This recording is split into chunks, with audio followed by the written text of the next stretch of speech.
Now we're on to the competitive intelligence report. I'm looking at the market snapshot. You can also do a company analysis where it just looks at your company, but I look primarily at the market snapshot. I'm going to talk through this in great detail and show you how I use this because I spend a lot of time with this product.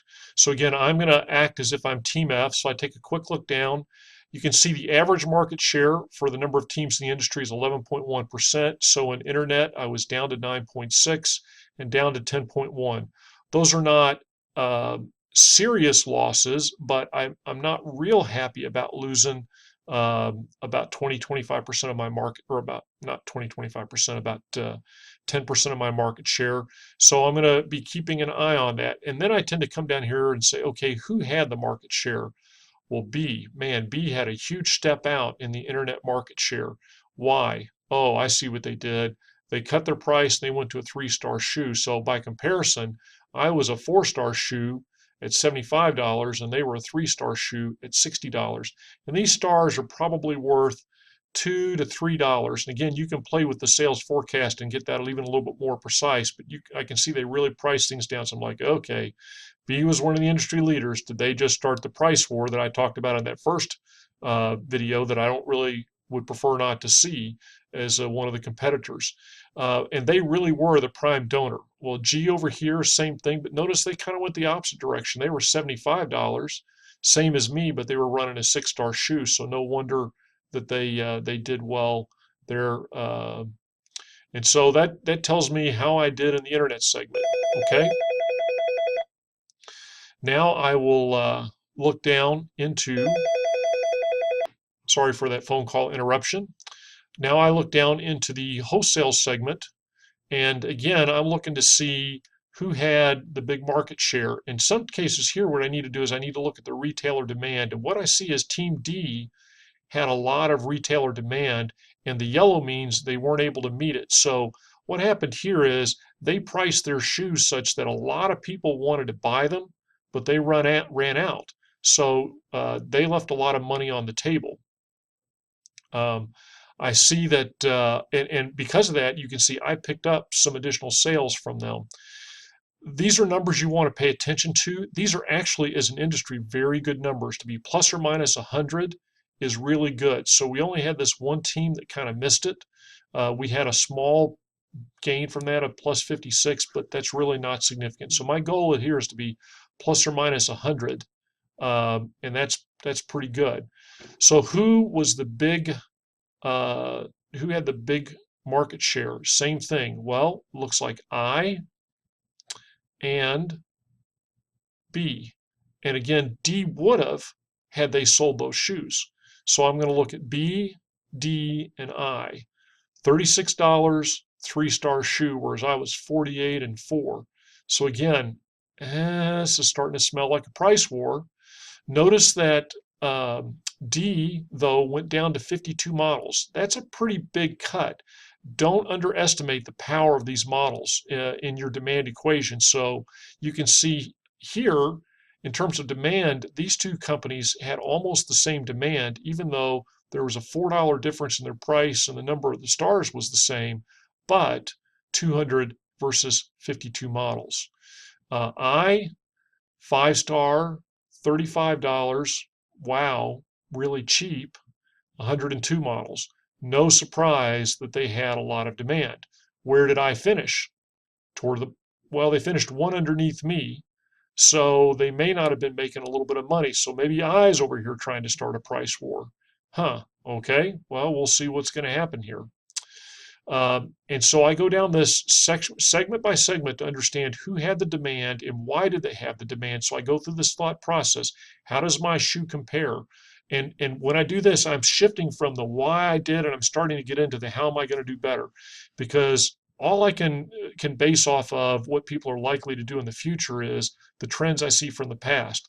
So this gives me a sense of where's the market going, and what I'm going to need to do to compete. So in sum, why did I lose some of my market share? I lost market share because a couple of people, relatively speaking, underpriced me. Now, when I say they underpriced me, I could have left my price the same and I could have moved my shoe up to 5 stars at that price, and I would have had a little bit higher demand. Likewise, I could have left my price the same, left my stars the same, and moved up to 350 models, and you would have seen my demand go up a whole lot. But my profit margins would have gone down because those shoes would have been more expensive to build. And that's why I said, if you give me any two of these three, price, SQ, or models, if you leave me just one of them, I can make the rest work, particularly if the one is price. You can pick any SQ model combination you want, and I can sell the shoes provided I can set the price. Likewise, you can take any number of models you want to sell, give me the price, and I can sell the shoes by making the stars correct. Now, none of this has to do with whether I make a profit at that. It's just, what do I have to do to sell my shoes? And so this is where you're really going to get a sense of position. What do I need to do with my shoe to have the sales that I need to have? Now let's come down into the private label segment. Some interesting things happened here in the private label segment. You can see that I bid shoes. I offered to sell 185,000 shoes, and I didn't get any of those bids. Well, who did? Well, E did. And notice, look at that price. Man, it's hard to believe they made any money at that price or made much money at that price. And then I look over here at I sold a bunch of shoes and probably did pretty well with that $33.90 price. So you can see, if I would have priced my shoes at $33.89, I would have had all my 185,000 sold. Then I would have picked up the remainder. You can see they offered 1.56 million and only sold 1.11 because that's all that was left. If I'd have sold my 185 in front of them, then they would have sold just a little under 1 million shoes. You need to do this for all four regions, but the thought process I go through in all four regions is identical. I did peek ahead, though, and something interesting happened in Latin America. Again, I use the same thought process. I step through these, and I go through these region by region. But two things that are interesting. One is, really, again, generated a lot of demand and stocked out. They did some bad logistics here because they ran out of shoes and still only had a 10.5% margin. So I kind of duly note that. I, again, they had the same problem. And again, they did some logistical errors because they completely stocked out. I know that because they have that many lost shoes, and they only had 8.9%. So these are pretty big losses on their part where they could have priced up.